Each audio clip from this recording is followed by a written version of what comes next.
వేగా జ్యువెలర్స్లో in store wedding jewellery exhibition. Guaranteed lowest prices.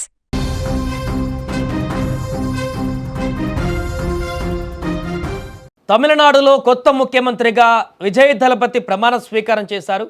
మనందరికీ తెలిసిందే, నిన్న నెహ్రూ ఇండోర్ స్టేడియంలో జరిగినటువంటి ప్రమాణ స్వీకార కార్యక్రమానికి వేలాదిగా టీవీకే పార్టీ కార్యకర్తలు, విజయ్ అభిమానులతో పాటు అనేక మంది సెలబ్రిటీలు, ప్రముఖులు కూడా విచ్చేసి ఆ ప్రమాణ స్వీకార కార్యక్రమానికి హాజరైనటువంటి పరిస్థితిని మనం చూసాం. అయితే మొదటి రోజే ప్రమాణం చేసినటువంటి తర్వాత విజయ్కి మొదటి రోజే రాజకీయ సవాళ్లు మొదలైపోయాయి.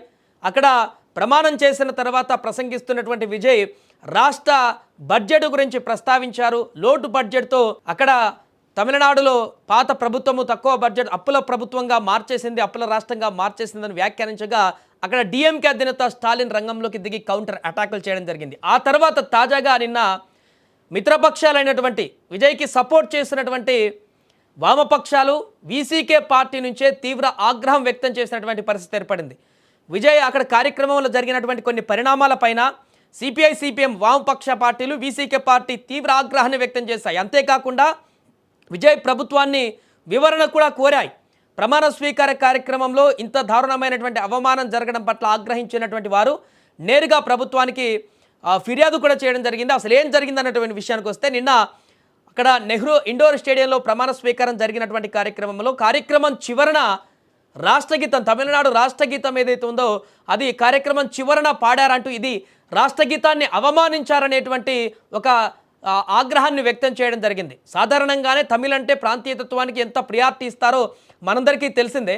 సో ఈ సందర్భంలో ఆ యొక్క రాష్ట్రగీతాన్ని చులకన చేశారు, చివరిలో పెట్టేశారు, రాష్ట్రగీతానికి హేళన చేశారు, అవహేళన చేశారు అనేటువంటి విధంగా ఇప్పుడు వామపక్షాలు, వీసీకే పార్టీకి సంబంధించినటువంటి ఎమ్మెల్యేలు తీవ్ర ఆగ్రహాన్ని వ్యక్తం చేశారు.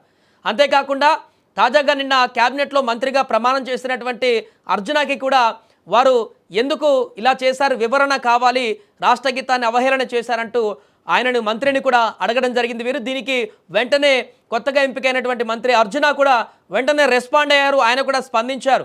ఈ యొక్క ఘటన పట్ల మేము కూడా విచారం వ్యక్తం చేస్తున్నారు, అలా ఎలా జరిగిందో మాకు కూడా తెలీదు, అక్కడ అవహేళన చేయాలనేటువంటి ఉద్దేశం ఏమాత్రం కూడా ప్రభుత్వానికి లేదు. ఖచ్చితంగా ప్రభుత్వము ఈ విషయం పట్ల సానుకూలంగానే ఉంది, మీరు చెప్పినటువంటి డిమాండ్కి సంబంధించి అండ్ అధికారులకు దీనికి సంబంధించినటువంటి ఆదేశాలను కూడా ఇవ్వడం జరిగింది. అర్జున వెంటనే వివరణ కోరారు. అక్కడ ఉన్నటువంటి అధికారులను అడుగుతాము, ఎందుకు ఇలా జరిగింది, అక్కడ షెడ్యూల్ ఎక్కడ మిస్ అయింది ఏంటి అనేటువంటి విషయానికి సంబంధించి కూడా మంత్రి అర్జున అక్కడ ఉన్నటువంటి అధికారులకు కూడా ఆదేశాలు జారీ చేసినట్టుగా కనపడుతుంది. ఏదేమైనా మొదటి రోజే పూర్తిగా ఒక పాజిటివ్ వైబ్రేషన్లో తమిళనాడు ముఖ్యమంత్రిగా ప్రమాణ స్వీకారం చేసి విజయ్ మొదటి సంతకము అక్కడ 200 యూనిట్ల ఉచిత విద్యుత్ పైన సంతకం చేసి మిగతా కార్యక్రమాలను కొనసాగించుకుంటూ వెళ్తారు అనుకున్నటువంటి సందర్భంలోనే ఇలాంటి చిక్కుముడులు మొదటి రోజులోనే ఎదురు కావడం, ఇంకా రాబోయే రోజుల్లో టీవీకే అధినేత విజయ్, ముఖ్యమంత్రి విజయ్ ఎలాంటి రాజకీయ సవాళ్లను ఎదుర్కోబోతున్నారనేది ఒక మచ్చుతునకగా ఇది కనపడుతుందంటూ కూడా రాజకీయ విశ్లేషకులు చెబుతున్నారు. ఎందుకంటే 4వ తారీఖు ఫలితాలు వచ్చినప్పటి నుంచి నిన్న ప్రమాణం చేసేంత వరకు కూడా జరిగినటువంటి రాజకీయ పరిణామాలన్నీ కూడా విజయ్ అసలైన రాజకీయం ఏ రకంగా ఉంటుందనేది ఈ 6 రోజుల్లో చూసినట్టుగా చాలామంది అక్కడ ఉన్నటువంటి రాజకీయ నేతలు చెబుతున్నారు. సింగిల్ లార్జెస్ట్ పార్టీగా అవతరించినప్పటికీ కూడా మ్యాజిక్ ఫిగర్ దాటకపోవడంతో మిగతా పార్టీలకు సంబంధించిన మద్దతు కావాల్సి వచ్చింది. వారు చెప్పిన దానికి వినాల్సిన పరిస్థితి, వారిని ఒప్పించాల్సిన పరిస్థితి, రకరకాల రాజకీయ ఎత్తుగడలను చూశారు ఈ 6 రోజుల్లోనే ముఖ్యమంత్రి విజయ్. ఇప్పుడు ఆ పాలనాపరమైనటువంటి ప్రతిపక్షాల నుంచి, విపక్షాల నుంచి ఎదురయ్యేటువంటి మాటలు, సవాళ్ళను ఇప్పుడు ఎదుర్కొని ప్రభుత్వాన్ని ఈ 5 సంవత్సరాల పాటు ముందుకు తీసుకువెళ్లాల్సినటువంటి పెనుభారం ఇప్పుడు విజయ్ పైన పడింది. ఈ నేపథ్యంలో 6 నెలల వరకు డిఎంకే ప్రధాన ప్రతిపక్షం అయితే డిఎంకే 6 నెలల వరకు వేచి చూస్తామని చెప్పారు. ఆ తర్వాత ఫుల్ ప్లెజ్డ్గా ప్రభుత్వాన్ని విమర్శించడమో, విజయ్ నిర్ణయాలని ప్రశ్నించడమో రకరకాలవి చేస్తుంటారు. కానీ ఇప్పుడు సొంతగా వారికి మద్దతు ఇచ్చినటువంటి మిత్రపక్షాల నుంచి ఎదురవుతున్నటువంటి ఈ యొక్క ప్రశ్నలు కానీ, ఆగ్రహావేశాలు కానీ ఏ రకంగా సద్దుమణిగిస్తారు, ఏ రకంగా కలిసి ముందుకు వెళ్తారనేది ప్రశ్నగా మారింది. ఆల్రెడీ వీసీకే చెప్పడం జరిగింది, ఒక పార్టీ మేము డిఎంకే అధినేత స్టాలిన్ చెప్పిన దానికి తలొగ్గే ఆయన మద్దతు ఇవ్వమన్నారు కాబట్టి మేము మద్దతు ఇస్తున్నాము టీవీకే పార్టీకి అంటూ బహిరంగంగానే చెప్పారు. అంటే అక్కడ స్టాలిన్కి అనుచరులుగా ఉన్నటువంటి వీళ్ళు ఇప్పుడు టీవీకే పార్టీకి మద్దతు ఇస్తూ ఉన్నటువంటి పరిస్థితి. ఒక రకంగా అక్కడ టీవీకే ప్రభుత్వంలో వీరు ఎప్పుడు ఏ సందర్భంలో ఏ రకంగా ఇరకాటం పెడతారో తెలియనటువంటి పరిస్థితి కూడా రాబోయే రోజుల్లో వచ్చే అవకాశం ఉన్నట్టుగా చెప్తున్నారు. ఇలాంటి పరిణామాలలో మొదటి రోజే విజయ్కి అనూహ్యమైనటువంటి పరిణామాలు ఎదురయ్యాయి. దీన్ని ఎలా ఓవర్కమ్ చేసి ఏ రకంగా ముందుకు వెళ్తారనేది ఇప్పుడు ప్రశ్నగా మారింది. ఒకవైపు స్టాలిన్ నిన్న కౌంటర్ అటాక్ చేశారు. మొదటి రోజే ఇలాంటి అవాకులు చవాకులు పాలడం సరికాదు, పాలన పైన పూర్తి అవగాహన ఉండాలి, మేము చేసినటువంటి ఆ యొక్క అప్పులు కూడా లిమిట్స్ ప్రకారమే ఉన్నాయి, నిబంధనల ప్రకారం ఉన్నాయంటూ స్టాలిన్ మాట్లాడడం జరిగింది విజయ్ చేసిన వ్యాఖ్యలకి. ఇప్పుడు మిత్రపక్షాలే రాష్ట్ర గీతాన్ని అవహేళన చేశారంటూ కూడా వారు కూడా ఆగ్రహాన్ని వ్యక్తం చేసినటువంటి పరిస్థితి.